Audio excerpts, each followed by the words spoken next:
한국의 이재명 대통령이 전격 나토 회의에 참석하지 않기로 했다고 발표했습니다.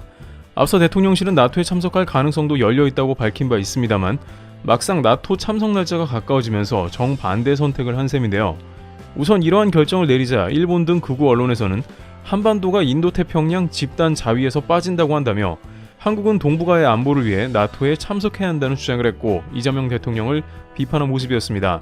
제이캐스트 온라인은 트럼프 대통령이 한국과 일본 등과 나토 정상회담을 추진하려 하나 한국만 빠진다고 비판했습니다. 매체는 트럼프 대통령이 한국, 일본을 포함한 4자회담을 나토에서 주도하려고 한다며 직접 트럼프가 한국을 부른 게 아니냐고 했습니다. 하지만 전혀 다른 상황이 펼쳐지고 있었으며 나토 참석을 피해야 하는 이유가 있다고 하며 외신에서 이재명 대통령의 판단이 결과적으로 옳았다는 의견도 나오고 있습니다. 첫 번째, 일본, 호주도 한국 따라서 불참. 이재명 대통령의 나토 불참 발표 이후 일본의 이시바 총리 역시 나토의 불참을 결정했으며 호주 총리도 불참을 선언했습니다. 일본은 둘째치고 호주는 미국과 오커스를 형성하는 군사안보 동맹체인데도 나토에서 빠져나간 건데요. 심지어 일본 요미우리 신문 등에 따르면 이시바 총리는 이재명 대통령 불참을 참고한 것 같다고도 했습니다. 가장 큰 이유로는 현재 중동 상황이 매우 불확실해 참여할 이유가 전혀 없다는 것입니다. 지금 나토 회의에 참여해 트럼프 대통령 근처에 가봤자 방위비 증액 요구와 더불어 트럼프 칭찬이나 해주다 와야 합니다. 하지만 대한민국과 일본은 이란은 물론 러시아에서도 자원을 대량 수입하는 국가이기 때문에 단기적인 전쟁 이슈에 휘말려 미국을 무조건 지지하는 것은 너무 갑작스러운 부담이 온다는 것입니다. 일본의 니혼 게이자이 신문은 장기적으로 미국과 인도태평양 안보 집단자위를 구성해야 하는 것은 사실이나 현재 트럼프 대통령의 급진 전쟁 정책은 일본에도 부담이 된다며 일본에서도 꺼려하는 게 보입니다. 당장 호르무즈 해협 봉쇄나 여러가지 상황이 동북아에는 상당한 경제 리스크로 다가올 수 있습니다. 당연히 동맹인 미국은 지지하지만 이런 중동 개입 전쟁에 아시아가 참여해 굳이 지지할 필요는 없다는 겁니다. 따라서 외교적으로 과열된 유럽 중심의 나토 회의에 굳이 동북아에서 참여할 이유가 없는 것이며 심지어 영연방인 호주조차 나토에 가봤자 트럼프 대통령의 들러리가 될 가능성에 불참을 선언한 것입니다. 일본 극우 언론에서 이재명 대통령이 레드팀이라며 이란, 러시아, 중국에 힘을 실어준다고 했는데 이는 말도 안 되는 것이죠. 두 번째, 게다가 유럽은 한국 무기를 노리고 있다. 막상 푸틴 대통령은 15만 명을 추가로 전선에 투입할 것이라며 유럽에 강력 경고한 겁니다. 미국은 떠나고 러시아는 병력을 추가 투입하겠다. 유럽에 있어서는 매우 큰 위기인데요. 따라서 유럽에서는 한국이 유럽에 무기를 지원해야 한다는 법안까지 결의해 놓은 상황이죠. 유럽 의회에서 결의된 사안은 해당 국가에 직접적인 압박을 할 수도 있는 것이라 주목되고 있는데요. 게다가 한국을 유럽 방상에서 제외해 버리자는 프랑스에서 열린 회의에서 이 결의안이 채택되었습니다. 그런데 이러한 의견에 대해서 오히려 한국의 반응을 보고 유럽에서 크게 당황하고 있으며 또한 미 트럼프 측의 반응은 유럽이 예상한 것과는 전혀 다른 방향으로 전개가 되고 있으며 미 트럼프 측은 지도 한 장을 제시하면서 유럽에 제대로 한 방을 먹인 상황이라고 하는데요. 미국 측에서 유럽에 제시한 주장에 유럽은 그야말로 꿀먹은 벙어리가 된 사태라고 제기됩니다. 왜 이러한 주장이 나오는지와 트럼프 측에서 어떠한 근거로 유럽은 한국에 대해 조용히 하라고 하는지 궁금한데요. 우선 실제 프랑스 스트라스부르 본회의에서 채택한 우크라이나 전쟁 관련 결의안에서 EU 및 회원국들을 향해 우크라이나 방어작전에 상당한 군사적 자원을 제공하기 위해서 한국의 우크라이나 무기 지원에 대한 입장 선회를 요청할 것을 촉구한다며 유럽에서 한국을 마치 유럽 회원국 대하듯 했습니다. 입장 선회를 하라는 것은 한국이 여전히 무기를 지원하지 않는 입장을 바꾸라는 뜻입니다. 이는 한국이 무기를 가지고 있음에도 불구하고 유럽을 지원하지 않는다는 불만 때문인 것으로 보입니다. 그러나 한국이 유럽연합 국가 구성원도 아닌데 난데없이 이러한 결의안에 한국이 포함된 것이 당황스러운데요. 아시아 국가가 유럽연합에 포함되고자 한 것은 1990년대 일본에서 한번 일어난 일이기도 합니다. 당시 일본에서는 자신들의 클래스가 탈아시아급이라며 유럽연합에 속해야 한다는 학회를 개최한 적이 있지만 결국 유럽연합이 이러한 일본의 요구에 대해서 유럽연합의 뜻이 무엇인가 라며 대답하며 일축되었습니다. 그 당시 일본은 유럽연합에 가입해달라고 요청했으나 이러한 것은 유럽연합에서 강력하게 거부된 것입니다. 하지만 오히려 이번에는 유럽에서 한국은 가만히 있는데 유럽연합에 일원처럼 무기를 요청한 것입니다. 이번 유럽 결의안이 주목되는 것은 유럽에서 공식 문건에 한국을 포함했다는 점이라고 할 수 있습니다. 그런데 이러한 유럽의 황당한 주장에 한국과 미국에서는 각각 전혀 다른 반응이 나오는데요. 우선 미국 트럼프 측에서는 다음과 같은 주장을 하면서 유럽을 당황하게 하고 있습니다. 미 군사 싱크탱크 연구소에 따르면 유럽에서는 아시아 문제에 최근 적극 관여하지 않았는데 특히 대만 문제에서 미국의 요구를 지속적으로 피하는 모습을 보였다며 황당하다는 반응입니다. 트럼프 정책 결정의 주요 자문을 하는 해당 연구소는 그러면서 지도 한 장을 내보였다고 하는데요. 이는 당시 미국 정부에서 대만 해협에 전 세계에서 항행의 자유를 선보이자며 요청을 해왔으며 특히 유럽연합에서 직접 함정을 파견해서 대만 해협을 가로지르자는 요청을 해왔다는 것입니다. 그런데 그 당시 대만 해협에 나타난 것은 오직 캐나다 군함밖에 없었다고 이야기한 것이며 유럽에서는 미국의 요구에 대해서 현재 중국과 대만의 첨예한 갈등을 일으키기 원하지 않는다면서 유럽에서는 대만 해협에 진출하기를 꺼려했으며 아시아 문제는 더욱 유럽과 멀다고 반응했습니다. 당시 유럽에서 이런 결정을 내린 것은 중국과 밀접한 경제 관계를 맺고 있는 독일과 프랑스 등 강대국들이 미국의 이러한 요구에 대해서 유럽에 내정 간섭을 하지 말라며 반발한 것이죠. 미국에서는 유럽은 이중적인 태도를 보인다면서 이에 대해 황당하다는 반응을 보인 것입니다. 그러면서 유럽에 문제가 생겼을 때 아시아의 한국을 마치 유럽연합 일원처럼 자신들의 문서에 포함했습니다. 그렇다면 이제는 전체 무기 무상 지원이라는 황당한 요구를 하고 있는 것으로 파악되는 겁니다. 하지만 한국에서는 오늘도 중국과 러시아 군용기가 카디즈를 침범하는 등 최악의 상황이 연출됩니다. 중국 러시아 공군은 연합훈련으로 한국 주변을 날아다니는 일종의 시위를 한 것으로 파악됩니다. 이런 국가에서 자국을 지키기도 타이트한데 공짜로 유럽연합에 무기를 달라며 결의안을 한 것인데요. 한국에서는 당연히 이러한 유럽의 반응에 대해서 싸늘하게 나올 수밖에 없다는 의견이 나옵니다. 지금까지 한국은 중국, 러시아, 북한, 일본 등 열강에 둘러싸여 매우 치열한 역사를 보내왔습니다. 그 가운데 한국은 군사 대국이 된다는 방향보다는 주변국의 전쟁 억지력을 위해 부단히 노력한 것인데 주변국들이 전세계 군사순위 5위 안에 들어있거나 핵무기를 가지고 있는 등 군사 강국이다 보니 한국은 저절로 국방력이 상승했으며 최근 수년간은 군수물자 수출도 세계 10위권에 들어간 것입니다. 따라서 유럽 측에서는 이러한 분위기를 다 알고 있다가 결정적 순간에 한국의 지원을 요청한 것으로 보입니다. 우선 한국의 누리꾼들은 이러한 유럽의 요청에 대해 다소 황당하다는 반응을 보이고 있습니다. 우크라이나는 자국이 쑥대밭이니 그럴 수는 있지만 나토 회원국들은 선을 넘었다는 지적입니다. 한국의 무기는 전적으로 유상으로 지원되며 이는 한국이 돈 벌기 위함만은 절대 아닙니다. 한국은 휴전 국가이며 방산으로 벌어들인 돈은 대부분 한국 무기 생산을 위해 재투자됩니다.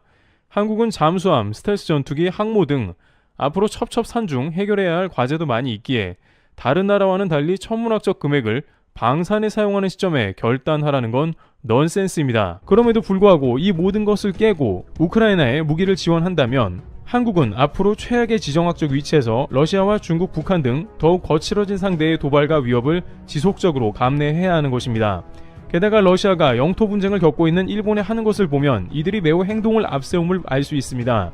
러시아가 한국의 군 위협을 아예 안 한 것은 아니지만 일본처럼 위협한 경우는 많지 않았는데 앞으로 중국과 같이 카디즈 침범 등을 밥 먹듯 할 수 있고 괜히 사이만 안 좋아지는 것입니다. 상황이 이러하자 그렇다면 유럽에서는 어떻게든 한국 무기를 빨리 사오자는 말도 나오는데요. 결국 이것이 현재 유럽의 방산의 현실이며 자체적으로 아무것도 할 수 없고 미국의 도움만 바라는 상태인데요.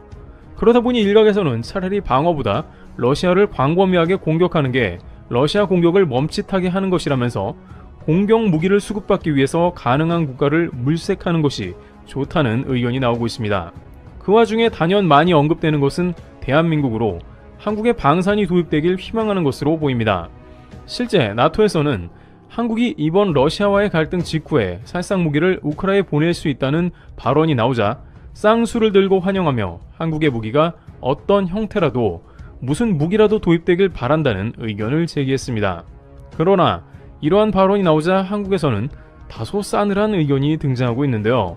일부 누리꾼들은 무기도 없는 유럽에서 한국 유수의 대기업들이 무기를 팔고자 유로 사토리에 전시를 했는데 G7 및 강대국들이 애써 한국을 무시하면서 유럽 영내에서 해결하자는 분위기가 역력했는데 막상 유럽 내부에서는 방공 미사일조차 없어서 발만 동동 구르며 이제와 한국을 찾고 있다는 것입니다. 한국도 자국 방어를 할 물량을 1차적으로 폴란드나 유럽에 보낸 것이지 여유가 있는 상황이 아닌 것입니다. 애초에 한국이 여러 가지 제안을 했을 때 다양한 국가에서 한국 방산을 들였다면 지금 이런 상황에 좀 달랐을 것이죠. 실상 유럽에서 한국형 패트리어트인 천궁2를 적극적으로 수입하겠다는 국가는 소수로 알려져 있기도 했습니다. 아랍에미리트를 비롯해 사우디에서는 천궁2를 수조 원씩 사들이며 이미 불안한 중동 정세에 대비하고 있었는데 돈도 많은 유럽에서 끝까지 한국을 배척하고 있다가 속수무책 러시아에 당하는 모습인 상황인 것입니다. 군사계에서는 한국이 이 상황에 굳이 노르웨이같이 협업을 해야만 방산을 납품시켜주는 그런 상황을 만들지 말고 또는 폴란드처럼 공장 다 지어주고 기술 이전시켜 주었다가 막상 뒤통수 맞는 그런 맥락도 전혀 필요 없다면서 한국이 충분히 미국처럼 받을 돈 다 받아가면서 갑의 위치를 지켜야 한다는 의견을 제기하고 있습니다. 트래블TV였습니다. 감사합니다. 트럼프 대통령이 전격 이란의 핵시설을 폭격했다는 속보가 등장했습니다. 이것은 대한민국에 적지 않은 영향을 끼칠 것이라는 충격적인 의견이 나왔다고 합니다. 그리고 백악관 내부에서 벌어진 충격적인 갈등 구조를 하나하나 짚어보겠는데요. 이번 이란에 대한 폭격이 미국 내부에서도 엄청난 논란이 되고 있다는 겁니다. 사건의 본질은 단순하지 않습니다. 이건 단순한 폭격이 아니라 국제 핵 질서와 중동 안보 구도의 균열, 그리고 미국 내부 권력 판단 체계의 혼선까지 드러난 사건이라는데요. 그럼 본격적으로 시작해보겠습니다. 우선 도널드 트럼프 대통령은 골프장에서 돌아오자마자 공격 발표를 했습니다. 현지 시간으로 저녁 무렵 미국 대통령은 뉴저지에 위치한 개인 골프장에서 백악관으로 복귀했습니다. 복귀 후 곧바로 웨스트윙에서 국가안보팀과 회의가 시작됐고 몇 시간 후 대통령 본인의 SNS 계정을 통해 폭격 사실이 공식 발표됐습니다. 공습 목표는 단 3곳이었습니다. 그러나 그 3곳은 이란 핵 개발의 심장부입니다. 포르도우, 나탄즈, 에스파한. 이 이름은 수년간 뉴스에서 반복됐던 이란 핵의 핵심 시설들이죠. 특히 포르도우 시설은 지하 800m 깊이에 위치한 초중요 시설로 일반적인 폭격 수단으로는 도달조차 불가능한 구조입니다. 또한 미국에서는 미국만 가능한 타격이라며 이스라엘 주장에 공개 반박했는데요. 이스라엘의 네타냐후 총리는 이스라엘 단독으로도 타격이 가능하다고 주장했지만 미국 대통령은 이 발언을 직접 반박했습니다. 그는 이 시설을 파괴할 수 있는 기술은 오직 미국에만 있다고 못 박았죠. 이는 단순한 기술적 우위의 표현이 아닙니다. 이스라엘과의 공조는 하되 주도권은 미국이 가진다는 선언입니다. 동맹국조차 군사 주도권의 경쟁의 대상일 수 있다는 외교적 뉘앙스도 읽혔던 대목이죠. 또한 논란이 되었던 것은 단 하루 전엔 2주 협상 제안을 했으나 급변한 메시지입니다. 타코로 불리웠던 트럼프 대통령이 이번에도 용두사미가 되는 게 아닌가 했으나 오히려 이번엔 기습을 한 겁니다. 타코는 관세로 으름장을 놓는 트럼프 대통령이 흐지부지한다는 걸 의미하는데요. 불과 하루 전까지만 해도 대통령은 이란을 향해 협상할 수 있는 시간 2주를 주겠다고 공식 발표했습니다. 그때만 해도 미국이 이란을 공습할 것처럼 하다가 역시나 트럼프 대통령이 용두사미했다는 의견이 나왔습니다. 또한 그가 직접 말한 이 2주라는 시한은 핵 협상 재개와 이스라엘 공습 중단을 조건으로 한 상대적 유화 메시지였습니다. 하지만 불과 24시간도 지나지 않아 이란의 핵심 시설을 정밀 타격했습니다. 결국 협상이라는 말은 실질적 군사 행동을 위한 명분 쌓기였던 것이었는지 아니면 의도된 외교적 시간 끌기였는지도 모릅니다. 그런데 결정적으로 이 폭격은 미국 내에서도 문제가 되었는데 정보기관 국장과 대통령의 충돌이 있었습니다. 바로 이것이 이번 사태에서 가장 논란이 된 대목이라고 전해지는데요. 대통령의 발언과 그와 상반된 정보기관의 공식 입장이 있었다는 겁니다. 대통령은 우리는 이란이 핵무기를 개발 중이라는 명확한 정보를 확보했다고 말했습니다. 하지만 툴시 게버드 국가정보국장, 즉 미국 정보기관 전체를 총괄하는 수장은 그런 정보는 없다고 못 박았습니다. 대통령이 임명한 정보수장이 대통령의 판단을 정면으로 부정한 셈입니다. 이는 20여 년 전 이라크 침공 당시에 대량 살상 무기 존재 여부를 두고 벌어졌던 미국 내부의 정보 왜곡과 정치적 밀어붙이기 논란을 그대로 떠올리게 만듭니다. 이에 대해서 이란 정부는 즉각 입장을 밝혔습니다. 외무장관은 NBC와의 인터뷰에서 우리는 핵무기를 개발하지 않는다. 고농축 우라늄은 평화적 목적으로 사용된다고 강조했습니다. 사찰을 다시 허용하고 국제감시를 받겠다는 발언은 없었지만 이번 공격을 정당화할 수 있는 전쟁 명분을 줄 수 없다는 외교적 신중함을 표현한 것이죠. 실제 이란 핵시설 문제는 어제 오늘 일이 아닙니다. 오바마 정부는 2015년 유럽 6개국과 함께 이란 핵합의를 체결해 국제 사찰단이 이란 핵시설을 점검하도록 했습니다. 하지만 2018년 트럼프 대통령은 이를 파기했습니다. 이유는 간단했습니다. 이란의 테러 지원과 대리 세력 문제는 핵 합의로 해결되지 않는다라는 것이었죠. 그 뒤 미국은 강력한 경제 제재와 군사적 압박으로 전환했고 오늘 그 흐름의 극단적인 종착점이 등장한 겁니다. 그렇다면 이제 남은 질문은 하나입니다. 이란은 보복할 것인가? 라는 점이죠. 이미 이란은 미군 기지를 타격할 것이라고 공개적으로 경고했습니다. 만약 이 경고가 현실화된다면 이건 단순한 군사 충돌이 아니라 중동 전체를 휘감는 전면적으로 비화할 수 있습니다. 레바논의 헤즈볼라, 예멘의 후티, 이라크와 시리아의 친이란 민병대까지 줄줄이 움직일 가능성도 배제할 수 없습니다. 또한 대한민국을 비롯한 전 세계에서는 이제 수년간 이어질 중동 전쟁을 보게 될지도 모릅니다. 아프간, 이라크는 이란보다 훨씬 작은 나라들이었는데도 전쟁은 십수년간 이어져 왔습니다. 하지만 이란은 이들보다 인구와 나라 규모가 훨씬 크고 무기 공급이 강력하며 러시아와 중국 공주에서 훨씬 더 발달해 있습니다. 따라서 미국이 루비콘강을 건넜으며 이를 어떻게 감당할지가 주목되는 장면이기도 하며 이것이 전 세계에 적지 않은 영향을 끼칠 것이라는 점에서 전문가들은 경제, 국제 외교를 주시하고 있습니다. 또한 미국이 중동에 신경을 더욱더 쓰게 되면서 한국은 이제 동북아 안보에서 더욱 골치가 아플 수도 있습니다. 미국의 힘이 이스라엘 중동으로 빠지면서 우크라이나가 곤란하게 되었던 것과 같이 동북아에서 미국이 힘을 빼고 한국의 방위비 압박과 주한미군 방위비 증액을 강력하게 요구할 가능성이 커졌다는 의미이기도 합니다. 결국 이는 단순한 폭격이 아니라 국제질서 재편의 신호를 뜻합니다. 이번 공격은 단순히 전투기 몇 대에 띄운 문제가 아닙니다. 이건 국제정치의 대전환점이며 정보 대 정치, 외교 대 군사, 협상 대 압박 모든 키워드가 뒤섞인 복합 위기입니다. 미국 내 일부 언론은 가장 우려되는 점으로 대통령이 정보기관의 판단을 무시하고 군사행동을 독단적으로 결정했다는 것이라며 이에 대해 의문을 표하고 있습니다. MBC에 따르면 미국은 국제사회에서 정확한 정보 없이 행동하는 국가다라는 또 다른 오명을 쓸 수도 있다는 것이죠. 앞으로 이란의 반응, 이스라엘의 추가 행동, 그리고 미국 내부의 후폭풍이 전 세계의 외교와 안보 질서를 어떻게 바꿀지 계속해서 지켜보도록 해야 할 것입니다. 속보로 들어온 도널드 트럼프 대통령의 백악관 메시지는 매우 심각한 현 상황을 보여주고 있습니다. Thank you very much. A short time ago, the U.S. military carried out massive precision strikes on the three key nuclear facilities in the Iranian regime, Fordow, Natanz, and Esfahan. Everybody heard those names for years as they built this horribly destructive enterprise. Our objective was the destruction of Iran's nuclear enrichment capacity and a stop to the nuclear threat posed by the world's #1 state sponsor of terror.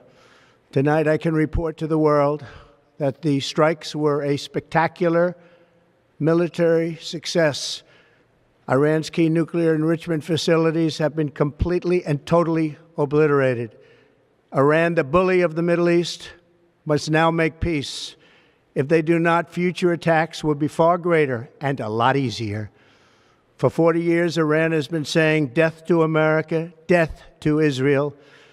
They have been killing our people, blowing off their arms, blowing off their legs with roadside bombs. That was their specialty. We lost over 1,000 people, and hundreds of thousands throughout the Middle East and around the world have died as a direct result of their hate. In particular, so many were killed by their general, Qasem Soleimani. I decided a long time ago that I would not let this happen. It will not continue. I want to thank and congratulate Prime Minister Bibi Netanyahu. We worked as a team like perhaps no team has ever worked before. And we've gone a long way to erasing this horrible threat to Israel. I want to thank the Israeli military for the wonderful job they've done. And most importantly, I want to congratulate the great American patriots who flew those magnificent machines tonight, and all of the United States military on an operation the likes of which the world has not seen in many, many decades. Hopefully, we will no longer need their services in this capacity. I hope that's so. I also want to congratulate the chairman of the Joint Chiefs of Staff, General Dan Raisin-Kane, spectacular general, and all of the brilliant military minds involved in this attack. With all of that being said, this cannot continue. There will be either peace or there will be tragedy for Iran far greater than we have witnessed over the last 8 days. Remember, there are many targets left. Tonight's was the most difficult of them all, by far, and perhaps the most lethal. But if peace does not come quickly, we will go after those other targets with precision, speed, and skill. Most of them can be taken out in a matter of minutes. There's no military in the world that could have done what we did tonight, not even close. There has never been a military that could do what took place just a little while ago. Tomorrow, General Kane, Secretary of Defense, Pete Hegseth will have a press conference at 8 a.m. at the Pentagon. And I want to just thank everybody, and in particular, God. I want to just say, we love you, God, and we love our great military. Protect them. God bless the Middle East. God bless Israel. And God bless America. Thank you very much. Thank you.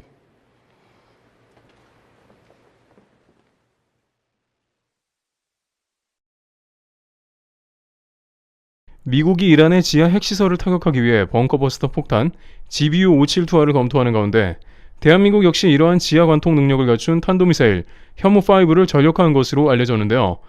그런데 이러한 병기를 가진 한국이 중동에 미사일을 대량 수출하게 되면서 중국에 크게 화를 내고 있습니다. 실제 미국은 벙커버스터를 수출 금지품으로 하여 이스라엘에도 제공을 못하고 있는 상황인데 한국도 현무5를 개발 완료하면서 독자적으로 이런 무기가 있다는 게 주변국을 놀라게 하는 것이죠.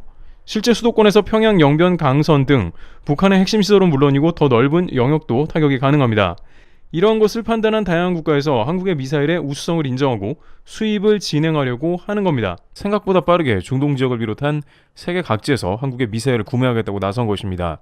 중국 현 상황에 대해서 통합본으로 살펴보겠습니다. 중국 왕이 부장을 비롯해 중국 언론들은 이에 관해 정진승리까지 하고 있다고 하는데요. 중국은 설마 한국한테 그럴 줄 몰랐다고 한다는데 왜 이런 상황이 나왔는지 살펴보도록 하겠습니다. 일단 중국은 당장 내수를 비롯해서 다양한 경제적 상황이 매우 부진한 국면에 부딪히고 있습니다. 중국은 외자 유치나 해외 수출로 자금이 물밀듯 들어와야 하는데 이것이 막혀버린 상황입니다. 당장 외국 기업을 코로나 기간 동안 3년간 동결한 뒤 외국 기업들은 베트남과 인도로 모두 떠나고 있습니다. 세계의 공장 역할을 하던 중국의 역할이 크게 쪼그라들고 있으니 돈이 돌고 있지 않는 상황이죠. 시진핑 주석은 중국의 경제를 살리기 위해서 부동산 제약을 급하게 푸는 등 각종 조치를 지속하고 있으나 비중이 큰 외자가 떠나가버린 중국 경제를 살리기는 매우 어렵다는 반응이 이어지고 있습니다. 따라서 중국이 기대하는 것은 중국의 동맹들과의 연합을 통해서 경제적으로 일어나는 모습이죠. 하지만 현재 러시아와의 연합은 사실상 실패한 것으로 드러나고 있는 실정입니다. 중국이 러시아와 연합을 하기 때문에 중국을 떠받쳐온 유럽과 미국의 자본이 등을 돌렸기 때문이죠. 또한 아프리카와 동남아 등에서는 중국이 투자한 1대1로 자금을 회수하기엔 역부족이었습니다. 이에 따라 중국에서는 오일머니가 넘쳐나는 중동에서 자본을 대량 수혈하려는 움직임이 있었습니다. 그 중에 방사는 중국이 가장 중요하게 추진하는 부분인데 지난주 중국 언론은 큰 충격을 받았습니다. 일단 최근 중국 언론에서는 한국 KT즘-1에 허룽 300 미사일이 밀렸다는 보도를 내보내는데요. 중국 자유시보 등에 따르면 중국은 아랍에미리트에서 추진하던 미사일 입찰에서 한국에 밀려 실패했다는 겁니다. 그런데 여기서 놀라운 점은 KT즘에 관한 수주 소식은 아직 한국에 나오지도 않았다는 점인데, 한국에서는 이미 작년에 아랍에미리트의 4조 원 천공투 수출을 비롯하여 다른 방산 소식도 충분히 많기 때문에 이러한 소식은 공식적으로 정해지지 않고서야 아직 다루지 않았다는 것이 관계자들 말입니다. 하지만 중국에서는 허룽 300의 판매가 자신들의 중동 수출에 있어 굉장히 중요한 부분이었다고 하는데, 이는 뜻밖의 다른 이유가 있고 한국조차 알지 못하는 부분이라고 전해지고 있는데요. 그 부분을 다루기 전에 일단 중국에서는 이번 한국의 KT즘 수출 때문에 크게 화부터 냈습니다. 중국의 언론에서는 이를 두고 순전히 미국 때문에 이뤄진 한국의 미사일 수출이라고 깎아내렸는데요. 그러면서 한국의 포탄이 미국과 동일하여 호환되어서 아랍에미리트는 어쩔 수 없이 한국 것을 구매했다라며 중국의 허룽 300이 훨씬 더 성능이 좋지만 한국은 어부질이 이득을 봤다고 했습니다. 또한 한국은 사실상 미국의 포탄 생산기지가 되고 있다며 반사 이익을 누리고 있다 했습니다. 여기에 한국은 자체적으로 만드는 게 별로 없고 유럽과 미국의 부품이 대다수라고 말하면서 한국은 빈 껍데기 수출이고 실제 내부 부품을 수출한 미국과 유럽의 승리라고 했습니다. 그리고 한국의 K2 전차 같은 경우에는 미국의 M1 전차와 거의 동일하고 주포는 동일 L55이며 한국의 FA50의 경우에는 미국의 제너럴 일렉트릭사의 작품이라고 봐야 한다며 평가절하했습니다. 또한 중국은 한국 방산에는 사실상 중국의 부품도 대다수 포함되어 있다고 지적했습니다. 그러면서 한국이 무기를 수출하면 결국에는 중국이 돈을 벌게 된다는 취지의 언급을 했습니다. 하지만 이에 대해 군 전문가들은 중국 무기의 성능이 좋다는 것은 정신승리에 지나지 않으며 특히 이번에 중국이 중동 미사일의 판매를 실패한 게 매우 뼈아파 한국에 질투를 하는 것이라 지적하며 동시에 중국 내 다급한 정치적 상황과 압박이 매우 심각하다고 전하고 있습니다. 중국 국방에 무기를 수출하라는 명령이 공산당 상부에서 떨어졌고 이를 실현해야 하는데 막상 중국에서 계속해서 한국에 밀려나가면서 한국을 강하게 비판하고 본다는 겁니다. 게다가 항공미사일의 성능을 인정하게 되면 국방 수출 정치인들은 퇴출당할 수 있기 때문이죠. 실제 한국의 미사일은 이미 아랍에미리트와 사우디를 비롯해 다양한 국가에서 증명되어 수출이 되고 있으며 폴란드를 비롯한 동유럽 국가에도 천무가 수출되는 등 미사일 판매고가 기하급수적 증가하고 있는 상황이죠. 하지만 또한 중국에서 더욱 실망하고 있는 것은 사우디에서 한국에 빼앗긴 게 매우 크기 때문이죠. 사우디는 미국과 사이가 벌어졌기에 러시아와 중국산 무기를 검토한 바 있었는데요. 그러다 보니 사우디는 러시아, 중국과 더욱 밀월 관계를 가져가게 된 국면이 나온 것인데요. 그런데 사우디는 여전히 군사 분야에 있어서 다양한 부족함을 채우지 못하고 있는 상황입니다. 특히나 미국과의 관계가 소원해지다 보니 이제 다른 국가로부터 무기를 사들여야 하는 상황이죠. 사우디는 미국의 제1무기 수입국이었습니다만 관계가 악화되면서 러시아 무기도 사들였습니다.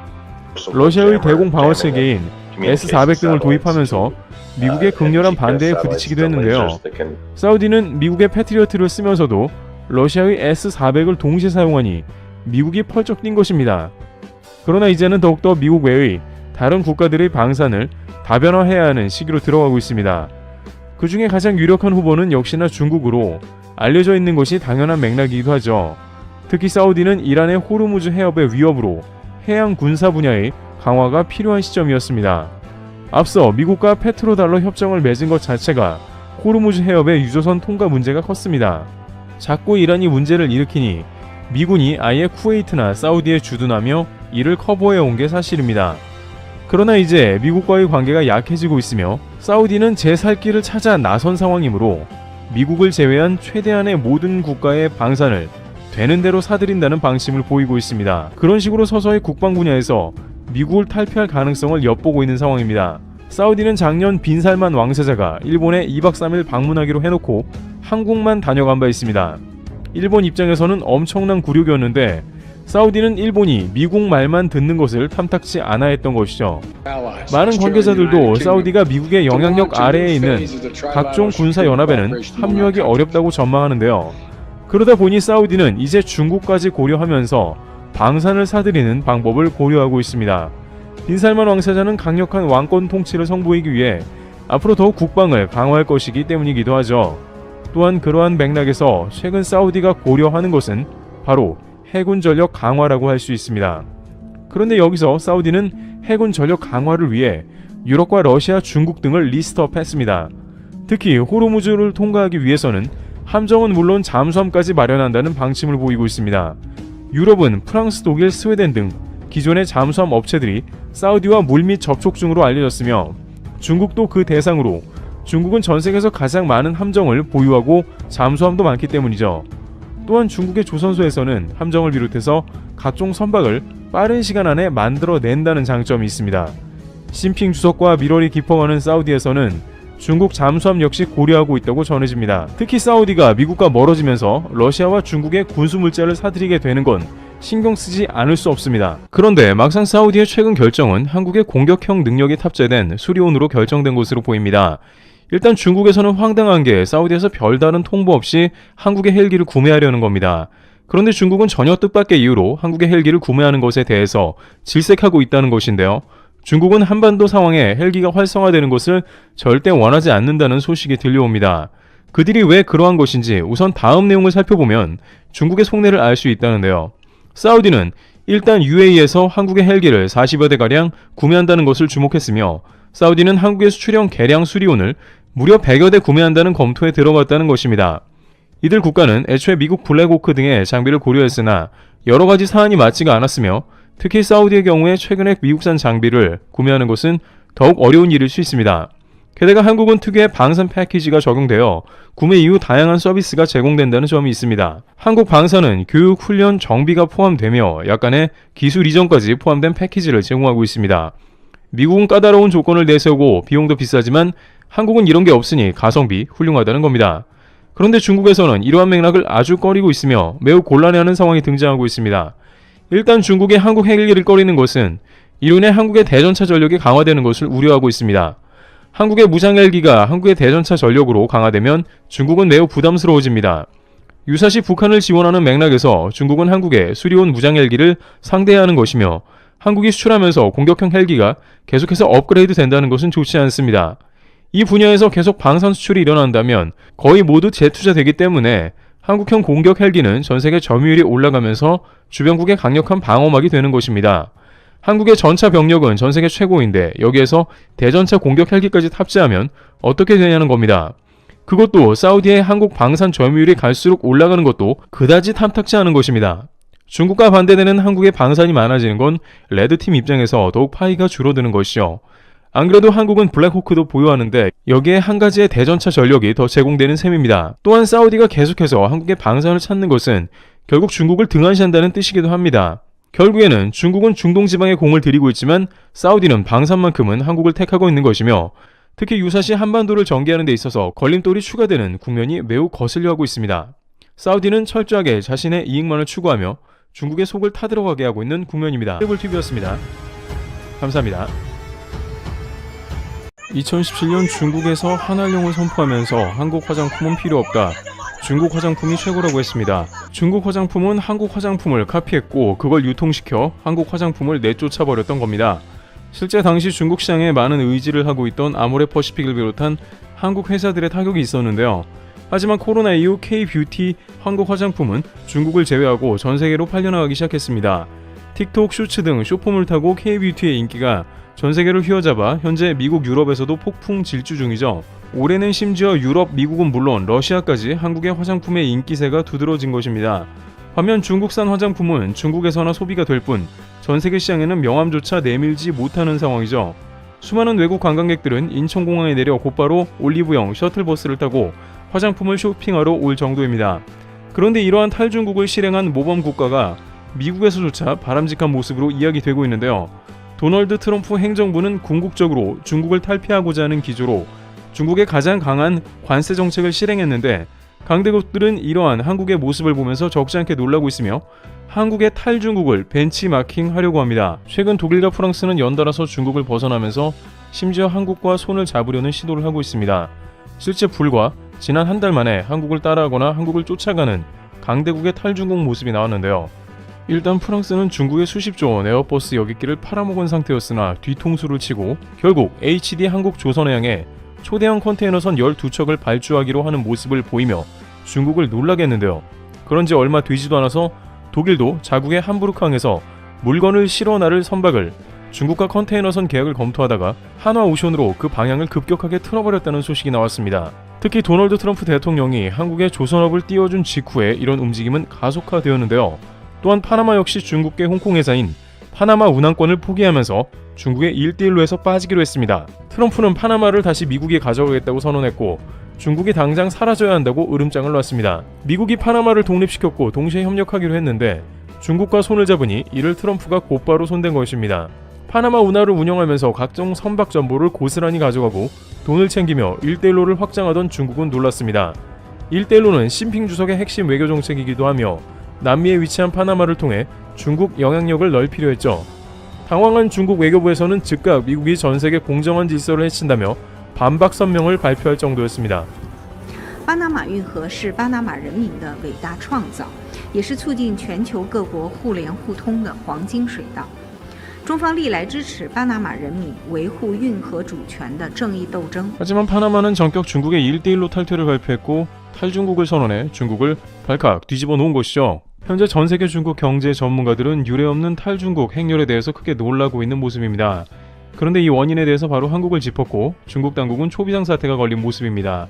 한국이 중국 없는 것을 적응한다면 우리도 가능하다면서 전세계가 동시 탈중국을 하는 겁니다. 현재 왜 이러한 원인으로 한국이 나왔는지 살펴보도록 하고 중국 정부는 어떤 상황인지 보겠습니다. 실제 최근 과거 중국 시장에 앞다퉈 진출했던 서방 기업들이 철수하거나 사업 규모를 축소하는 등 발을 빼고 있다고 미 주요 매체인 월스트리트 저널이 보도했습니다. 매체에 따르면 이는 중국 경제 성장이 둔화하고 중국 내 사업에 어려움이 커졌기 때문에 서방 기업들이 중국 내 투자를 중단하고 있다고 전했습니다.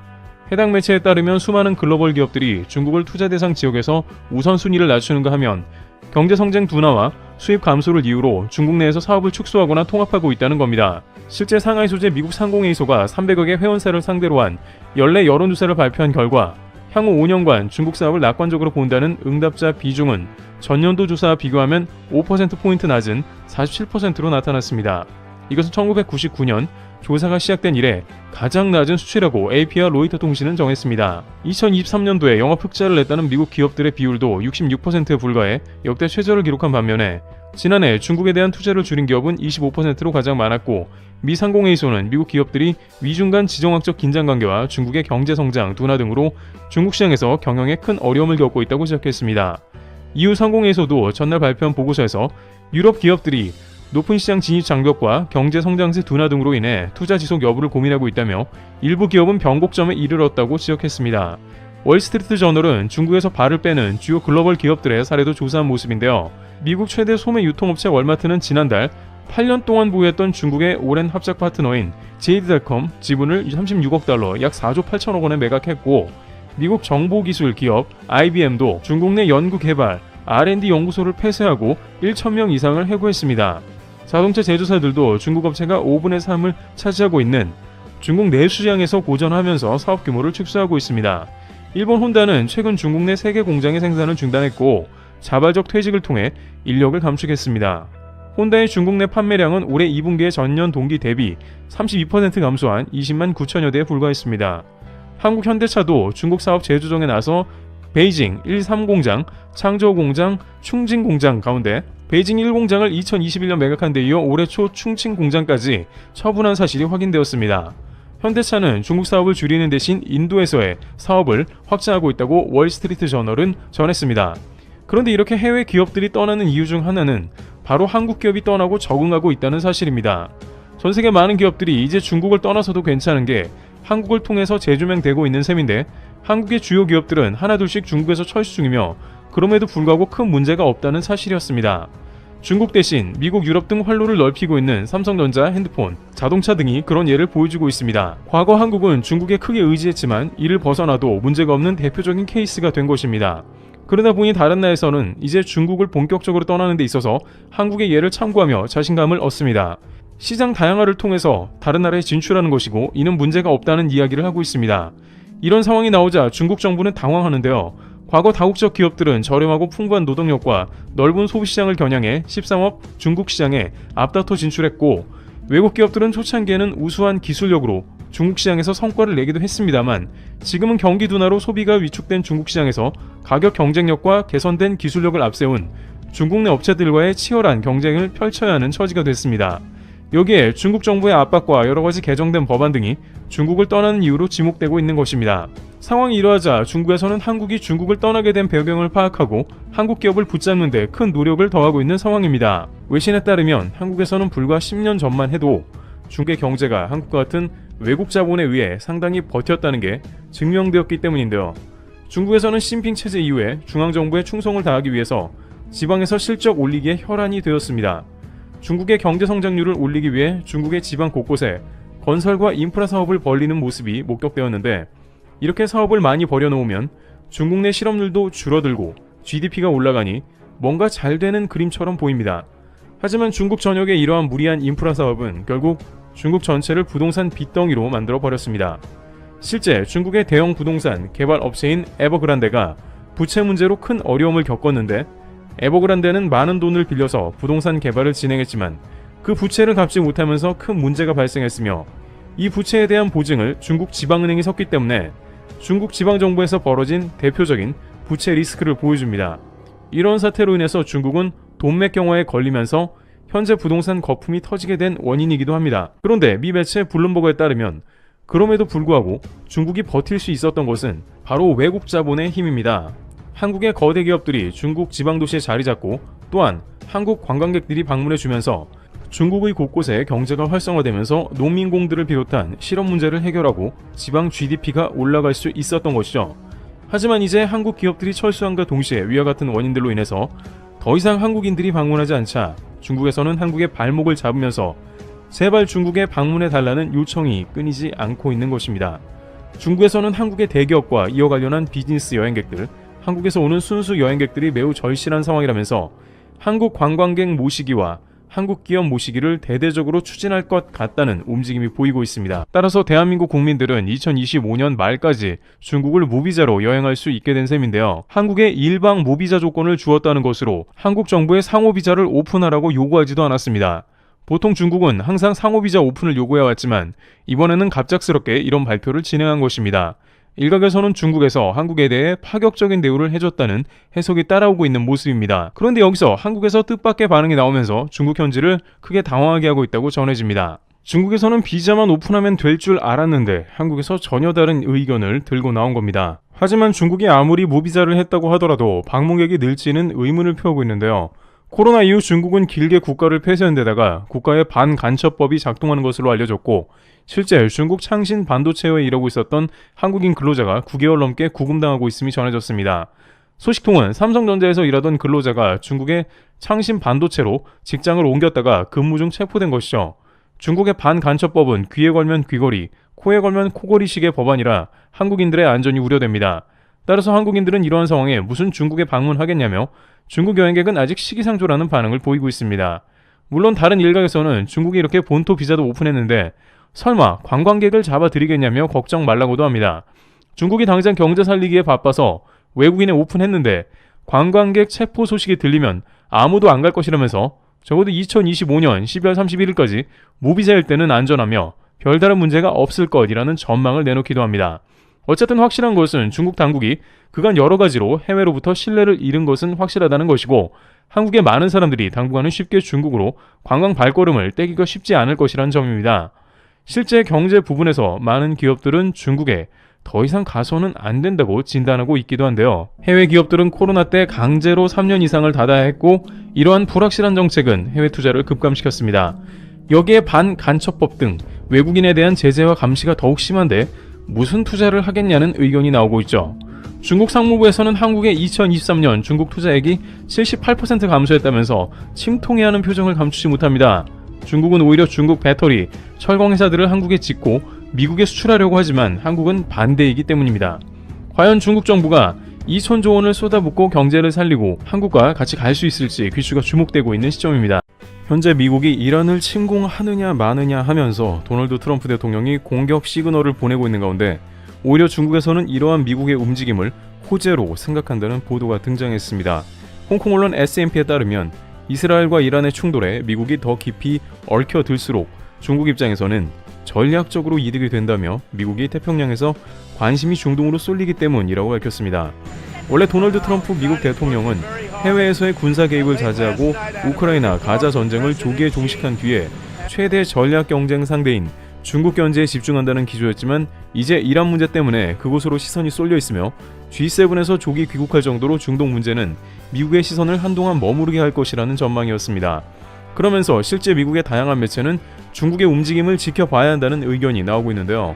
실제 중국이 대만 침공을 비롯 아시아에서 한국 등을 급격히 군사적으로 위협할 것이라는 전망이 등장한 겁니다. 외교 전문가들은 트럼프 대통령이 바이든 정부와는 180도 다른 태도를 보이는 모습에 대해서 러시아, 중국이 활개를 치게 된다고 경고했는데 실제 한국도 위협이 되고 있는 상황입니다. 중국은 최근 한국 2호도 근처에 알 수 없는 구조물을 2차로 세운 것이 확인되었으며 한국 해경이 다가가려고 하자 이를 막아서며 2시간을 대치하는 위급한 상황이 나왔습니다. 앞으로 한국을 서해에서 괴롭게 하겠다는 시발점이 되지 않을까 우려가 되는데요. 이러한 중국의 모습은 대만 수복과 더불어서 아시아 태평양 지역에서 반경을 넓히겠다는 겁니다. 지금까지 미국에 막혀서 진출하지 못한 태평양을 마음대로 휘저을 가능성이 엿보이고 있는 것입니다. 대만도 중국에서 쳐들어올 가능성을 우려하며 2027년 침공을 대비하는 훈련에 들어갔습니다. 미국 정부에서는 대만이 방위비를 많이 내야 한다며 적극적으로 보호하려는 시그널이 사라졌습니다. 중국은 이미 트럼프 대통령이 되기 전부터 애초에 트럼프가 집권하리라는 예상을 했으며 대만 쪽으로 거대한 부유식 다리를 건설해서 탱크를 도하할 계획도 있는 것으로 보입니다. 또한 대만의 통신을 마비시키기 위해서 해외 통신의 90%를 담당하는 해저 케이블을 고의로 끊어버리며 대만을 고립시키며 쳐들어가겠다는 간접적인 경고를 보내고 있는 상황이죠. 문제는 앞으로 중국은 한국에도 훨씬 거센 형태의 영유권 주장, 서해 도발을 할 수 있다는 예상이 나오는 건데요. 그런데 이 와중에 중국이 대만 침공 시 한국과 함께 손잡은 파트너 때문에 크게 당한다는 말이 나옵니다. 중국이 대만을 쳐들어갔다가 오히려 사방에서 위기가 발생한다는 것인데 왜 그러는지 궁금합니다. 중국은 경제 위기를 맞고 있는 뒤에는 더욱 내부의 질서가 혼란해지고 있는 상황인데 이 때문에 중국은 시선을 중국 내부에서 바깥으로 돌려야 하는 상황이 임박해 있습니다. 실제 중국 인민들의 불안이 극도로 고조화되면서 사회가 혼란해지고 있는 시점인데요. 젊은이들은 직장을 구하기가 어렵고 시진핑 국가주석은 농촌에 가서 일하라고 말했습니다. 작년 6월 중국의 청년 실업률은 21.3%를 기록, 역대 최고치를 기록했으며 당국은 이후 청년 실업률을 공개하지 않고 있는 등 중국 내부에 불안이 확산되고 있는 것입니다. 이러다 보니 중국은 안 그래도 대만을 침공할 준비를 오랫동안 공들여 왔다가 이제 더욱 가속화된 상황인데요. 그런데 여기서 중국의 문제가 있는데 바로 인도이며 인도와 국경을 닫고 있다는 것이었습니다. 중국과 인도는 사이가 좋지 않은 것으로 유명하며 언제든 인도가 무슨 일을 꾸밀지 모른다는 것이요. 그런데 여기서 중국은 인도가 한국을 이용해서 빈집털이를 한다는 첩보를 입수하게 되었으며 이는 중국 내부에서 대만에 도저히 침공할 수 없다는 말까지도 나오는 이유라고 하는데요. 또한 중국은 매우 당황하고 있는데 최근 중국은 인도에 수년간 공을 들여놓은 상태였기 때문입니다. 특히 우크라 전쟁 시즌 동안에 인도가 보여준 모습은 중국과 함께 레드팀에 가까운 모습이었으며 중국은 이에 인도에 적극 유화 제스처를 보냈고 인도의 행보도 이에 부응하는 듯 했습니다.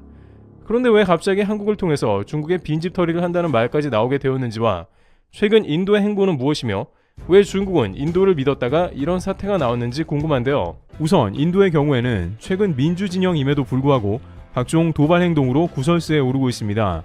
그 주된 이유로 인도는 인구가 중국 이상이라는 말이 나올 정도로 15억 인구 대국인데 이러다 보니 정치 체계가 매우 독특하고 외교 역시 예측할 수 없는 방향으로 튀고 있는 것입니다. 그러나 인도는 러시아의 유조선을 비롯해서 각종 서방의 제재 물품을 마음껏 수입하고 있는 것입니다. 미 싱크탱크 등에서는 인도가 러시아의 생명줄을 연장시켜주는데 한 역할을 하고 있다며 불만입니다. 하지만 미국이 인도가 쿼드라고 해서 러시아를 제외하라며 설득할 방법은 거의 없어 보입니다. 국제 정세로 보자면 쿼드의 출범은 사실상 타겟이 러시아가 아니고 중국을 겨누는 상황이기 때문입니다. 러시아가 일으킨 건 우크라이나와 유럽의 위기이지 인도태평양 전략에 직접적 영향은 끼치지 않습니다.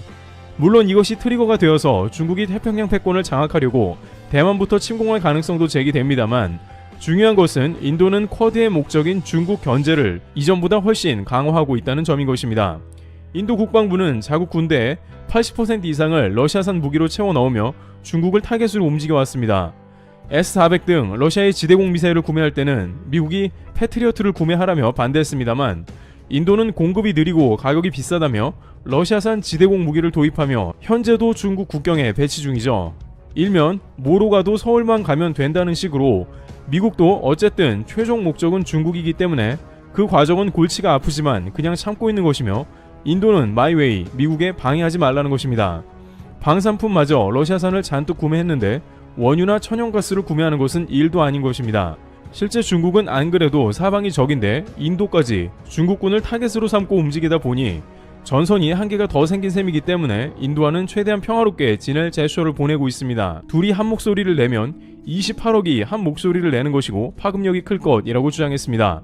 중국이 그런데 이렇게 움직이는 이유가 있는데 바로 쿼드를 흔들고 인도를 진정시키자는 겁니다. 왕이 부장은 중국과 인도가 서로 소모하는 라이벌이 아니며 성취하고 협력하는 대상이라고 했는데 중국이 갑작스럽게 이렇게 부드러운 태도를 보인 것은 지금이 최적기라고 여겼기 때문인데요. 이는 인도가 러시아 침공에도 불구하고 미국이나 서방 편을 들지 않았기 때문입니다. 중국은 러시아와 역사상 가장 사이가 좋기에 인도와도 화해할 수 있을 것으로 판단했습니다. 인도는 국경 분쟁으로 반중 위기가 극에 달해 있고 대만 침공 시 반드시 신경 써야 하는 국가입니다. 대만을 침공할 때 미국을 상대해야 하는데 인도가 국경을 닫고 있으니 거슬리는 것이죠. 그래서 우선 대만 문제를 해결하기 이전에는 절대 인도를 자극하지 말고 화해하자는 것입니다. 게다가 중국에는 또 하나의 호재가 들려왔는데 인도가 중국 군사훈련에도 참가한다는 것입니다. 러시아 국영 타스 통신에 따르면 인도는 이미 중국과 러시아 공동 군사훈련에 참여했습니다. 이 훈련의 주체는 러시아와 중국인데 이 중에 중국은 사상 최초로 6회 공군을 모두 파견하며 사실상 이 훈련을 주도하는 상황에 인도가 전격 참여하면서 힘을 실어준 것입니다. 이것에 대해 블룸버그 등 복수의 미국 매체는 인도 때문에 판도가 바뀌었다고 분석하고 있습니다. 인도는 그냥 제멋대로라며 러시아를 가장 대놓고 지원하는 게 인도라면서 불편한 심기를 드러냈습니다. 반면 러시아와 중국은 이번 일로 인해서 쾌재를 부르는 상황이 이어지고 있습니다. 러시아나 중국이 미국을 대항해 자신들의 세력을 만들고 싶어하나 그럴듯한 동맹국이 없었고 대부분 아프리카나 구소련 국가, 일부 중동 국가 등 약소국들에 지나지 않아 탄력을 못 받았는데 이번 훈련에 인도가 참여하게 되어 중국도 환영하면서 인도와 한 팀이 될 수 있다 본 것입니다. 또한 이 일로 인해 이란을 비롯해 일부 반미 노선을 타는 국가들도 러시아 측 합류가 가속화될 수 있어 인도태평양 쿼드 군사 동맹체에 가입된 인도의 이번 행동이 도마 위에 오르게 된 것입니다.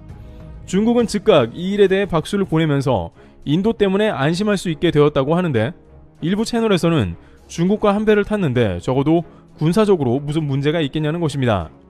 이는 시진핑 사면임을 맡는 중국에서 대만 침공에 한 짐을 덜게 되어 더욱 환영받는 것이죠. 그런데 중국이 이렇게 생각한 것은 인도를 반은 알고 반은 모르는 행동이라는 의견이 등장했으며 특히 한국과도 연관이 되면서 중국이 제대로 당했다는 말이 나오고 있는 상황인데요. 우선 앞서 왕이 외교부장이 인도에 다녀간 직후 중국에서는 대단한 외교 성과라고 발표했습니다. 그런데 그 다음 주 인도 매체에서는 대체 중국이 왜 왔냐는 취지의 보도가 이어졌습니다. 인도 매체 더 힌두는 의문만을 남긴 만남이었고 인도 정부는 중국을 거절했다고 보도했습니다. 인도 내각에서는 국경 문제가 제대로 해결된 것이 하나도 없다며 불만을 드러냈습니다. 그러더니 급기야 최근 인도 국방부의 발표에 중국이 깜짝 놀라는 국면이 등장해버린 것입니다. 인도 복수의 매체에 따르면 인도는 히말라야 국경에 탱크를 배치하는데 큰 어려움을 겪고 있었습니다. 기존의 탱크들은 크기가 커서 히말라야 산맥을 통과하는데 난관이 있었으며 이 때문에 중국과의 국경 싸움에서 밀리게 되는 결과로 이어져 이에 대한 해결책을 모색하고 있었던 것이죠. 또한 중국의 탱크는 첨단 장비를 장착해 인도를 쉽게 저지할 수 있다는 분석이 이어졌습니다.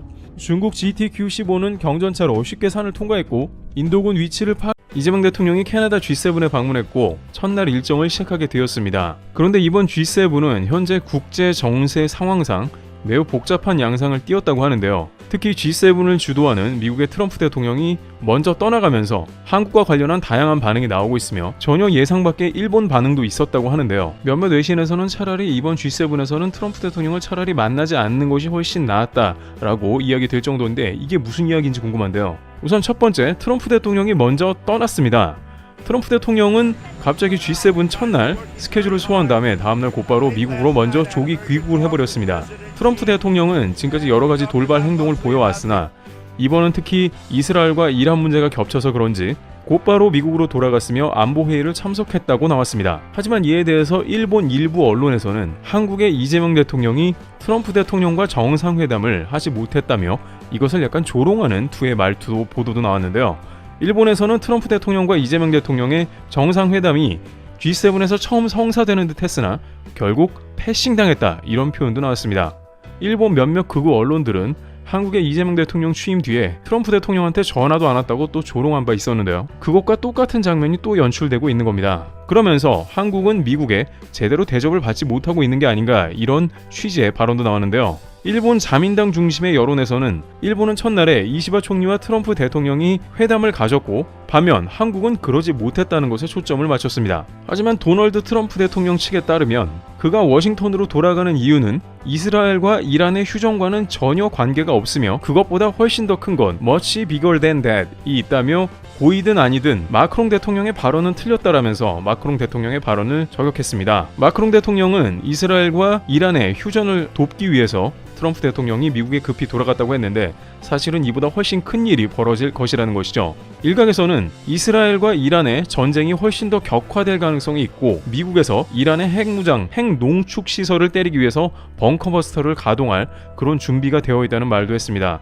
미국은 핵 항모를 걸프만에 띄우고 지금 상황을 주시하고 있는 것으로 보이는데요. 따라서 이란과 이스라엘이 훨씬 더 긴급한 격전 속으로 훨씬 더 심각한 전쟁 가운데 들어갈 수 있다라는 그런 전망이 나오고 있습니다. 따라서 트럼프 대통령의 말은 휴전을 하는 게 아니라 오히려 미국이 전쟁에 개입할 가능성을 의미하고 있는 것이죠. 실제 트럼프는 워싱턴에 돌아가자마자 모두 테헤란을 떠나라 라면서 테헤란에 무슨 일이 벌어질지 모른다라는 강력 경고를 한 것입니다. 일부 소식통들은 이란의 정권을 미국에서 그리고 이스라엘에서 완전히 축출해서 이번 기회로 핵무장을 다시는 마음먹지 못하도록 할 것이라는 이야기가 나오고 있습니다. 이 정도 상황이면 트럼프 대통령이 일찍 떠난 게 이해가 되는 모습인데요. 또 이런 걸 가지고 한국을 패싱했다 이렇게 얘기하는 것은 일본 일부 극우 언론에서 말하는 이런 한국 패싱이라는 말은 전혀 상관이 없는 것으로 보입니다. 그리고 일본 대부분 언론과 대중에서는 전혀 뜻밖의 반응이 나왔는데요. 왜냐하면 도널드 트럼프 대통령을 이시바 총리가 만났지만 이 회담이 아무런 가치가 없었다고 현재에서는 판단하고 있다는 것입니다. 일본 마이니치 신문 등에 따르면 도널드 트럼프 대통령과 이시바 총리가 만났지만 양자는 별다른 회담 성과가 없었다고 이야기하고 있습니다. 일본에서는 자동차 관세 철폐를 위해서 미국을 설득하는 것으로 보이고 있으며 그것이 어렵자 그런 관세를 좀 줄여달라고 트럼프 측을 설득하는 것으로 보입니다. 하지만 도널드 트럼프 대통령 측은 이에 관해서 전혀 반응을 하지 않고 있으며 관세 협상 연장 기한에 대해서도 일본의 침묵 중인 것으로 보입니다. 즉 트럼프 대통령은 일본의 관세에 대해서 자동차, 철강 등의 관세에 대해서 전혀 할인해줄 생각이 더 이상은 없다라고 보는 것이 미국 측의 입장이라는 것입니다. 그리고 또한 도널드 트럼프 대통령의 돌발 발언이 나왔는데요. 트럼프 대통령은 G7에서 러시아를 제외해버린 것은 큰 실수라고 그런 이야기를 했습니다. 그리고 중국도 G7에 들어올 수 있으면 자신은 반대하지 않겠다는 이야기를 한 것입니다. 트럼프 대통령은 중국과 러시아 편을 들면서 그들이 G8, G9까지 되어야 된다는 그런 취지의 발언을 해서 또한 논란이 된 것입니다. 의장국 캐나다의 카니 총리는 이런 트럼프의 반응을 보고 매우 당황한 것으로 보입니다. 카니 총리는 트럼프의 이런 돌발 반응에 기자들이 질문을 하는 거 보고 중간에 자르는 모습도 나왔으며 도널드 트럼프 대통령이 캐나다의 G7을 빛내주는 게 아니라 오히려 혼란스럽게 하고 있다는 그런 반응을 보이고 있습니다. 일본 대중들은 트럼프 대통령은 이제 G7에서 전혀 공동 합의문을 내려고 하지도 않는다. 도대체 무슨 의미인가 라고 하면서 오히려 트럼프를 차라리 늦게 만나는 편이 낫다라는 반응도 나오고 있습니다. 실제 일본 전문가들의 반응을 보겠는데요. 일본의 미마코 세이코 글로벌 스터디 연구과 교수는 G6와 미국이 목표로 하는 국제 질서는 드디어 중대한 격차를 보이고 있다라고 했으며 스즈키 타카이로 정책 연구 아티스트는 G7의 역할과 중요성은 국제사회에서 이미 떨어지고 있다. 구미의 영향력이 감소하는 한 신흥국이나 브릭스, 글로벌 사우스의 존재감이 급속히 증가하며 트럼프는 오히려 그들의 세력을 키워주고 있다라고 하고 있습니다. 실제 시진핑 국가주석은 이 G7이 열리는 동안 신흥국들을 만나서 자기들의 세력을 키우는데 노력을 하고 있는데요. 트럼프 대통령은 오히려 러시아와 중국을 두둔하고 있으니 G7의 영향력이 많이 약화되고 공조가 깨지고 있다는 그런 의미가 되겠습니다. 일본의 네티즌들도 G7 정상회의 자체의 의미가 점점 희미해져서 지금까지는 회의가 열리기 전에는 의장국이 공동 성명을 낸다든가 준비를 하고 있었지만 지금은 전 세계 전쟁 그리고 관세 등 미국 중심의 움직임으로 아무런 효과가 없어지고 있다 이런 반응을 보이고 있습니다. 따라서 이런 상황에 오히려 도널드 트럼프 대통령을 피한 것이 더 한국에는 좋다는 의견도 나오고 있습니다. 아직 한국에는 관계부처, 장관 모든 그런 외교 상황이 제대로 정비가 안 된 모습인데 이럴 때 도널드 트럼프 대통령이 느닷없이 만나서 부자 나라이다. 한국은 관세를 많이 내야 된다. 한국은 미국에 빚진 것이 많다. 혹은 주한미군 방위비를 올려라. 이렇게 나왔을 때 한국에서 적절하게 대응할 수 없었을 수도 있습니다. 한국을 곤란하게 하는 발언을 할 것이기 때문에 아직 충분한 외교적 준비가 되어 있지 않는 상황에 차라리 트럼프 대통령과 즉각적인 회담을 하지 않은 게 오히려 다행이라는 말도 나오고 있습니다. 물론 대한민국은 미국의 해군 함정을 정비해주고 또한 한국의 공장들이 미국에 많이 있어 다른 나라보다는 훨씬 더 유리한 카드들이 있다고 하지만 지금 트럼프 대통령의 모습은 아무래도 자국 중심적이고 미국 중심적인 카드를 꺼낼 확률이 크기 때문에 오히려 외교적으로 좀 더 준비가 된 다음 국가 장관이나 정부 부처가 제대로 준비가 되어서 충분히 이 문제에 대해서 대처를 하는 것이 더 좋다는 반응도 나오고 있습니다. 그렇다고 해서 이재명 대통령이 이번 세션 회담을 제대로 치르지 못한 것은 아닌데요. 호주를 비롯해 남아공 정상들과 만남을 가진 바 있습니다. 특히 앤서니 앨버니지 호주 총리의 트윗을 보면 이재명 대통령과의 만남이 매우 뜻깊었음을 이야기하고 있는데요. 앤서니 앨버니지 호주 총리는 소셜미디어 X를 통해서 호주와 한국은 경제적 힘과 지역 안보가 서로 밀접히 연관되어 있다는 것을 알고 있습니다. 오늘 오후 캐나다에서는 저는 한국에 새로 선출된 이재명 대통령과 함께 앉아 우리 파트너의 미래에 대해 이야기를 나누었습니다. 그것은 에너지 필수 미네랄, 방어 및 기술을 아우르며 점점 더 강해지고 있습니다. 우리는 우리 지역에 대해 평화롭고 번영하며 안전한 지역이라는 동일한 목표를 공유합니다. 라면서 양자의 회담이 순조롭게 이루어졌고 또한 한국이 이번 경주에서 개최하는 에이펙 정상회담에 참여하고 싶다면서 이재명 대통령에게 덕담을 건네기도 했습니다. 그리고 남아공 대통령도 만났는데요. 시릴 라마포사 남아공 대통령은 예전에 미국에 초대받아서 백악관에서 트럼프 대통령과 정상회담을 가진 바 있습니다. 남아공에서 멀리 미국까지 날아갔으나 역시 이날 트럼프 대통령은 엄청난 외교 결례를 라마포사 대통령에게 직접 보여준 바 있는데요. 계속해서 남아공에는 엄청난 백인 문제가 있다라면서 매우 공격적이고 무례한 발언을 이어갔습니다. 당시 그러나 라마포사 대통령은 이러한 공격에도 불구하고 차분하게 트럼프 대통령의 발언을 받았고 백악관을 달래는데 어느 정도는 성공한 모습을 보여주기도 했습니다. 어쨌든 이런 걸 보면 트럼프 대통령은 처음 만난 외교 대통령 그리고 그 정상회담 심지어 백악관임에도 불구하고 막말을 서슴지 않고 외교 결례를 한다는 것을 알 수 있습니다. 그의 성향이 그러하건대 과연 G7에서 준비가 아직까지도 제대로 되지 않은 대한민국이 트럼프 대통령을 만나서 무엇하겠냐는 의견이 지배적으로 나오고 있습니다. 정말로 몇몇 강대국이나 G7 멤버 그리고 아시아에서 가장 미국을 따른다는 일본조차 차라리 트럼프 대통령을 만나지 않은 게 이번 G7에서는 낫다라고 이야기되는 것입니다.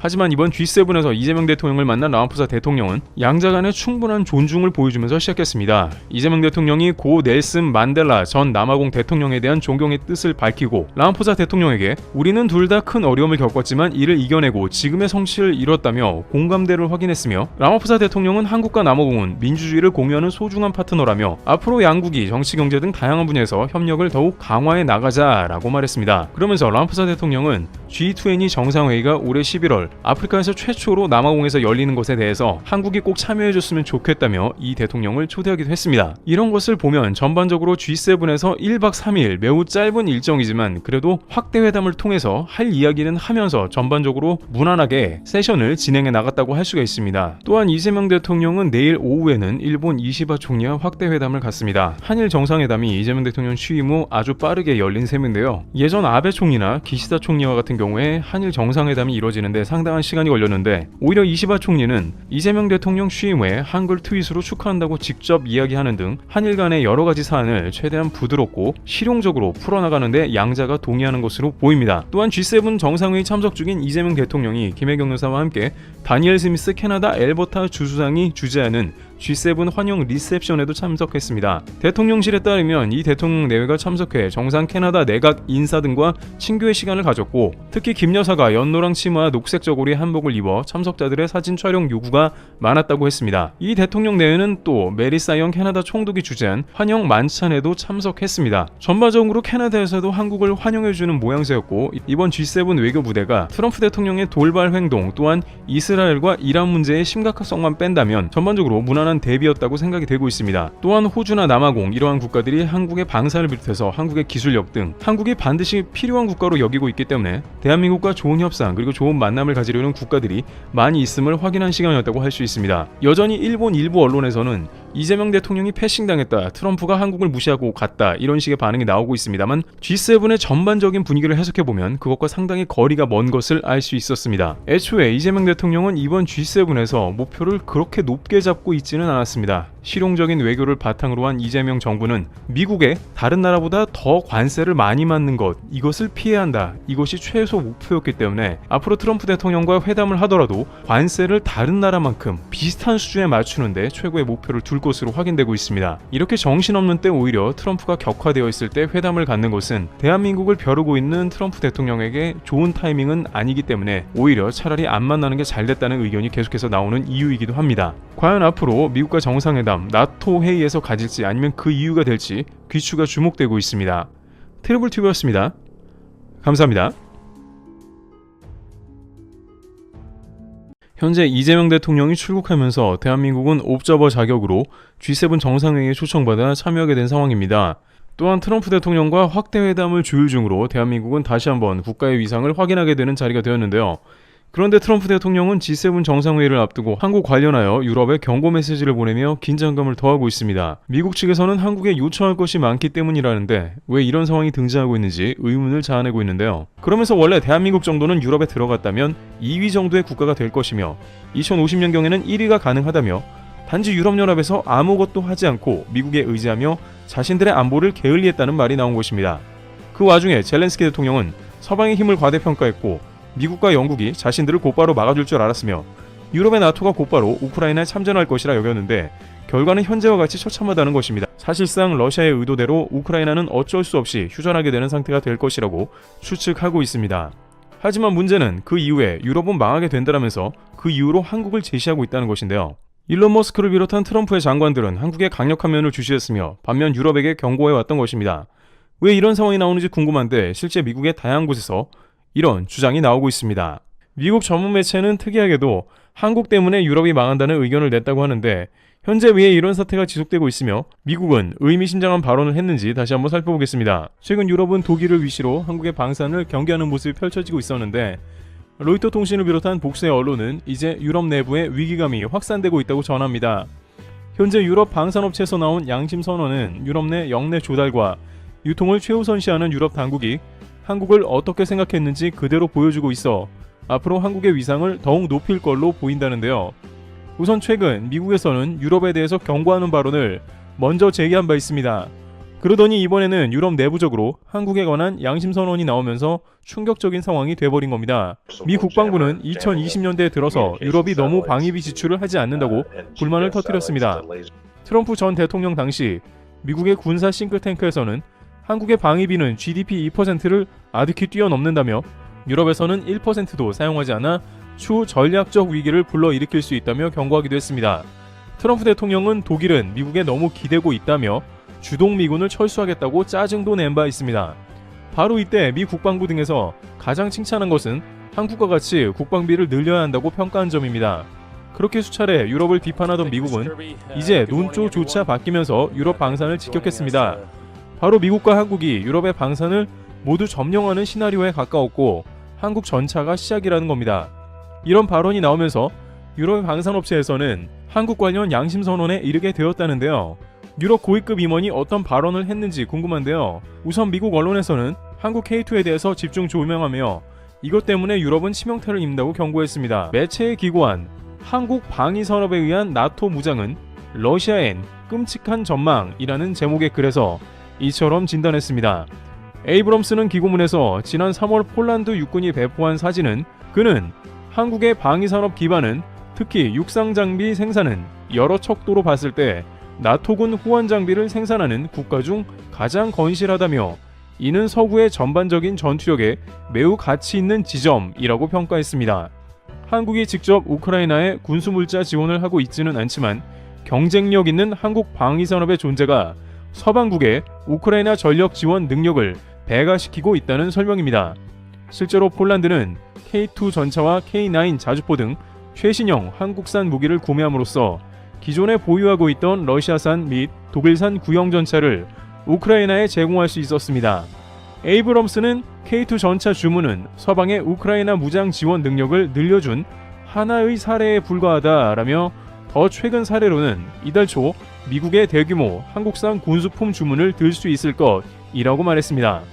미국이 한국산 탄약을 대량 구매함으로써 미군이 비축한 기존 탄약을 나토군에 보낼 수 있었다는 것입니다. 에이브럼스는 우크라이나 전력 지원 능력 확대 외에 K2 전차가 나토에 들어간 사실 자체가 더 큰 의미를 갖고 있다고 평가했습니다. 냉전 이후 서방과 러시아 모두 신형 전차의 개발을 위한 대규모 투자가 지지부진했는데 최신형 K2 전차의 신속한 나토 전력 투입 가능성이 판을 뒤흔들었기 때문입니다. 현재 미국은 M1 에이브럼스 전차를, 독일은 레오파르트 2 전차를 주력으로 사용하며 러시아는 T-72 전차를 주력으로 두고 있습니다. 현재 실전 배치된 장비들은 모두 현대전에 걸맞게 꾸준한 개량을 거쳤지만 기본 틀은 개발 시점이 냉전 시기로 거슬러 올라간 만큼 오래된 모델들입니다. 에이브럼스는 서방인 냉전 이후 새 전차에 대한 진지한 투자를 멈추자 러시아 역시 현실에 안주해 왔다라며 더 현대화된 한국산 전차가 나토군에 대량으로 신속하게 도입된다는 것은 육상전에서의 힘의 균형을 무너뜨리는 것을 의미한다라고 평가했습니다. 현재 튀르키예가 K2 전차 설계를 기반으로 알타이 전차를 개발해 1,000대를 생산할 계획이며 노르웨이에 이어 핀란드도 K2 전차의 잠재 고객으로 간주된다고 에이브럼스는 소개했습니다. 에이브럼스는 K 방산의 등장으로 독일 등 유럽 국가의 군수 산업도 쇠퇴할 것이라고 예견했습니다. 에이브럼스는 한국이랑 경쟁 상대는 유럽 군수 산업의 쇠퇴를 가속화할 것으로 예상한다며 미국 F-35 전투기가 유럽산 전투기를 제치고 유럽 내 모든 수주에 성공한 것처럼 K2, K9 자주포, 다연장 로켓, 천무 등 한국산 지상군 장비들을 현재 유리한 위치들을 차지했다고 말했습니다. 이는 매우 충격적인 이야기가 아닐 수가 없는데요. 왜냐하면 유럽에서는 현재 한국산 장비 때문에 대규모로 방산업체들이 인원을 고용하는 것으로 알려졌습니다. 이러다가 정말 유럽산이 고사된다, 유럽산 군수 생산이 더 지연되고 막히고 평화의 시대는 끝났으니 이제 유럽 자체적으로 군수품을 생산하자며 다방면의 유럽 군수물품 회사들이 뛰어들고 있습니다. 특히 독일은 물론이고 프랑스 등 유럽 낙토국들이 대부분 군수물품 생산을 서두르고 있는데 오히려 미국에서는 이제 유럽은 끝났다, 한국이 탱크나 자주포 등은 거의 점령할 것이다, 이렇게 내다보고 있는 것입니다. 이 예상이 틀리지 않을 가능성이 큰 것은 이미 미국에서 그렇게 해나가고 있었기 때문이라는 뜻입니다. 이미 한국은 모든 인프라를 가지고 있고 생산과 투자와 이런 것이 선순환되어 있는 구조이고 게다가 대기업이 달려들어 최고의 수익화를 위해서 모든 군수물품들이 자동화되고 있습니다. 특히 K9 자주포 자동화는 독일에서도 도저히 따라올 수 없는 기술인데 앞으로 이런 식으로 더욱 발전하고 더욱 주문을 밀려나가니 K방산이 더욱더 날개를 달 수밖에 없다는 분석이 잇따르고 있는 상황입니다. 그런데 이러한 미국 평가에 더해서 이제는 전세계 주요 언론과 유럽 방산의 양심 선언이 나온 겁니다. 로이터는 계약에 직접 관여한 회사 경영진과 정보 관료 등 13명에 대한 인터뷰를 토대로 계약에는 한국이 세계 최대 무기 공급 국가 중 하나가 되겠다는 야망을 위한 청사진이 담겨있다고 평가했는데요. 하나 에어로스페이스 관계자는 체코, 루마니아, 슬로바키아, 핀란드, 에스토니아, 라트비아, 리투아니아와 다른 국가들은 유럽 내에서 방위물자를 구매할 계획이었는데 이제는 한국 기업들로부터 저렴한 비용으로 더 빨리 받을 수 있다는 걸 알게 됐다고 말했습니다. NH투자증권에 따르면 세계 곡사포 시장의 55%를 점유하는 하나 에어로스페이스는 폴란드와 계약으로 점유율이 68%까지 올라갈 것으로 추산되고 있습니다. 폴란드 국영 방산업체 PGG의 루카시 코모렉 이사는 이번 계약으로 궁극적으로 다른 유럽 국가에 무기를 공급할 토대를 제공하기 위한 한국과 폴란드 회사 간 컨소시엄이 세워졌다고 밝혔습니다. 그러면서 반대 케이스가 소개가 되는데 바로 독일에 주문한 헝가리가 언급이 된 것입니다. 로이터는 헝가리가 2018년 독일에 주문한 레오파르트 탱크 44대 가운데 한 대도 아직 인도되지 않았다 했습니다. 한국군과 방산업체의 긴밀한 관계 또한 긍정적 요인으로 꼽히고 있는데요. 여기서 유럽 방산업체는 급기야 양심 선언을 하며 사실상 한국 관한 위상을 언급하고야 말았습니다. 어떻게 보면 기존 강대국이라는 서방과 유럽의 자존심을 스스로 깎아먹은 셈이 되었는데요. 임명을 요구한 유럽 방산업체 고위 관계자는 우리가 몇 년 걸릴 일을 한국은 몇 주 또는 몇 달이면 해낸다고 털어놨습니다. 유럽 방위업체의 한 임원은 우리는 오랫동안 한국을 과소평가해왔다고 말했습니다. 현재 스톡홀름 국제평화연구소에 따르면 한국의 점유율은 4.9%인 상황인데 미국 65%나 프랑스 8.6%에 아직 못 미치지만 프랑스는 곧 따라잡을 수도 있다는 전망도 나옵니다. 그렇게 되면 미국의 예상대로 유럽 방산 강대국들은 한국에 2위 자리를 내줄 수밖에 없다는 예상입니다. 아무래도 이와 같은 국면은 폴란드에서 진작에 눈치채고 한국과 계약한 이유였을 것입니다. 그들은 독일은 물론이고 미국의 패트리어트 미사일조차 10년이나 기다렸지만 도착하지 않음을 알고 있었습니다. 미국이 제때 무기를 공급한 것은 우크라이나가 유일했고 그만큼 무기 공급은 한편으로는 어려운 일인 것입니다. 다만 한국은 효율적인 무기 생산 체계와 정부 주도형 그리고 대기업들이 개발에 뛰어들어 빛을 발한 겁니다.